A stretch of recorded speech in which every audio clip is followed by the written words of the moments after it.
If my last video concerning the best translation and interpretation of Genesis chapter 3, verse 16 is correct, then the author of that verse is framing Eve's desire for Adam in a negative light, since that desire is a punishment, and since it must be a reversal of whatever the prior circumstances were. And this comment very reasonably asks, why would a patriarchal author, writing in a very patriarchal context, frame women's desire for their husbands in a negative light? That seems like an unnecessary and self-inflicted gap, a hole in the logic of patriarchy. Why would they do that? Let me say two things. First of all, why questions about the motivations of any author, and biblical authors in particular, are very difficult to answer. And even if we can't answer this question, what we would do is we would fall back on our regular linguistic tools and try and use the best evidence we have to translate the verse appropriately. And as I said in that video, when we do that, I think the best translation for the end of Genesis chapter 3, verse 16 is still, her desire will be for her husband and he will rule over her, rather than her desire will be contrary to her husband and he will rule over her. But I think at least a potential answer can be given to this why question by reflecting a little bit on who the author of Genesis 3 is.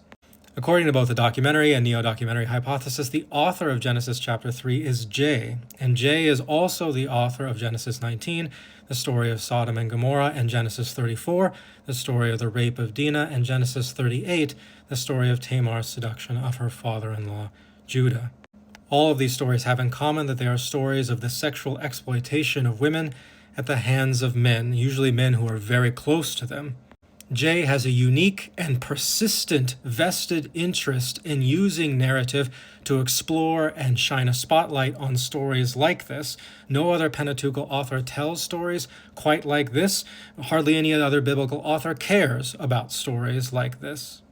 In fact, Jay's vested interest is so unique that at least one biblical scholar, Richard Elliott Friedman, has advanced the hypothesis, at least in passing, that the author of Jay is a woman. Now, I don't think the author of Jay is a woman because I don't think the social and material conditions of the time really would have permitted a woman author of biblical texts to be composed and then preserved over time. But his willingness to mention this hypothesis is a testament to how radical and how unique Jay's approach to storytelling, and including women in this situation in their storytelling, truly is.